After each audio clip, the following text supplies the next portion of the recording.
Sus crónicas nos han llegado desde lugares como París, Roma, Londres o Jerusalén, y ha sido precisamente en este destino en donde él se ha animado a poner sobre negro sobre blanco esta experiencia. En Gaza, una cárcel sin techo, es el nuevo libro de Agustín Remesal, con el que charlamos hoy aquí en Periodista Digital. Agustín, bienvenido a Periodista Digital. Gracias, Miguel. Buenas tardes.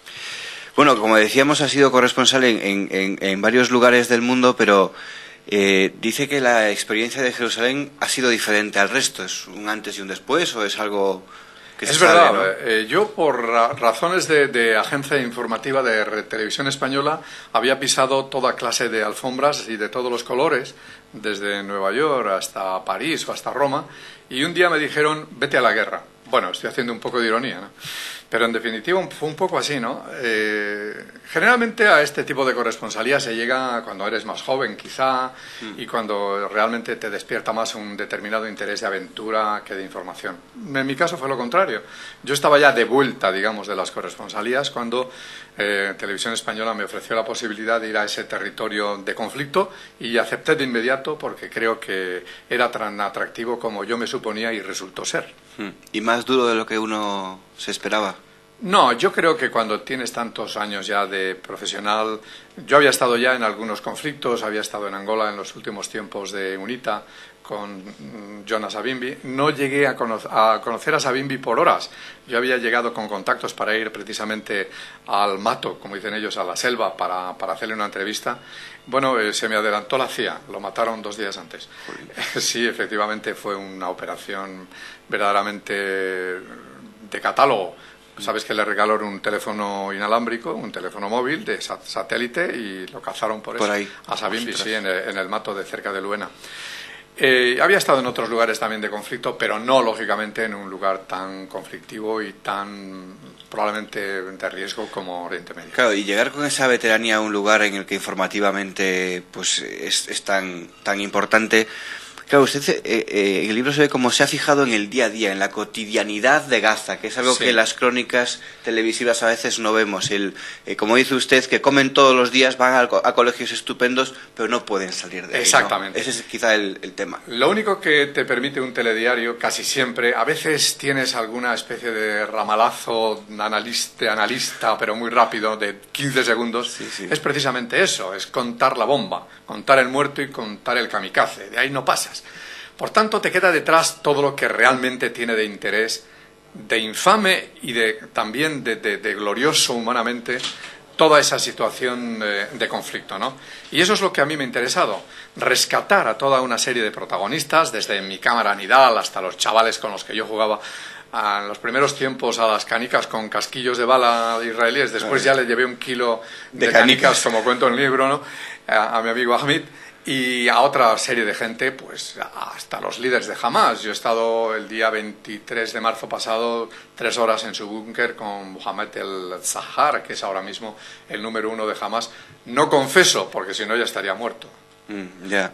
Y claro, cuenta que bueno, estando allí vivió momentos para recordar, como la muerte de Arafat, con todo lo que la envolvió, la desaparición también de Ariel Sharon, y mucha gente se pregunta, cuando desaparecen estas dos figuras históricas ya, se pierde la esperanza en una solución a medio plazo en Oriente Medio. ¿Usted cómo vivió la desaparición de estas dos personas? En el día a día, ¿cómo fue, ¿no? Yo creo que no, yo creo que precisamente la puerta de una futura negociación, llamémosla de una manera voluntariosa negociación, o por lo menos de una ventanita para empezar de nuevo otro diálogo distinto, como ocurrió en el 91 en Madrid, es precisamente la desaparición de los líderes históricos y que eran verdaderamente imposibles de que negociaran entre ellos. Eran irreconciliables. Sharon le daba asco a Arafat. No es que no estuviera de acuerdo con la intifada, que evidentemente no lo estaba.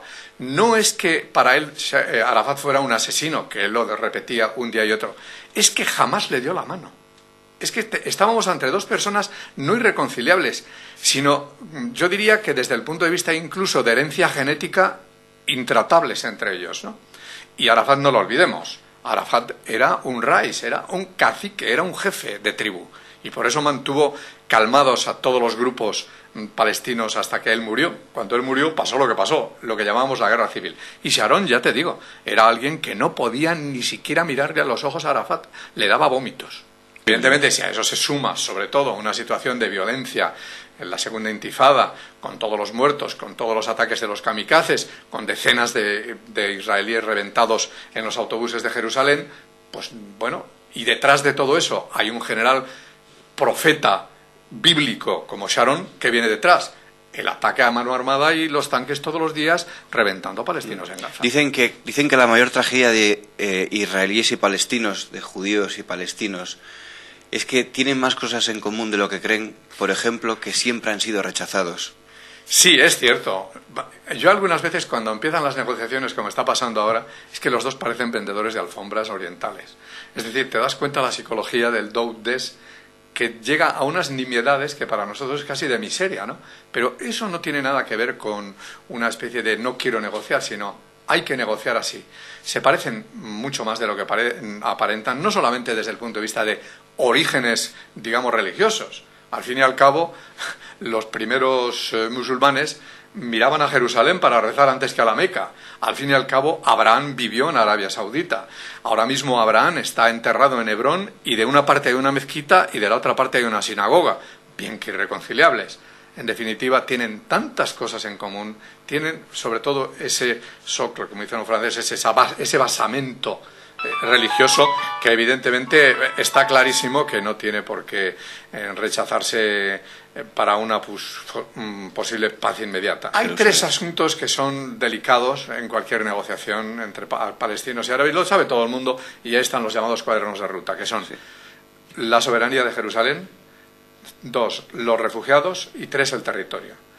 Por orden inverso. El territorio realmente yo creo que los israelíes han llegado ya a ocupar tanto que ahora mismo a los palestinos le queda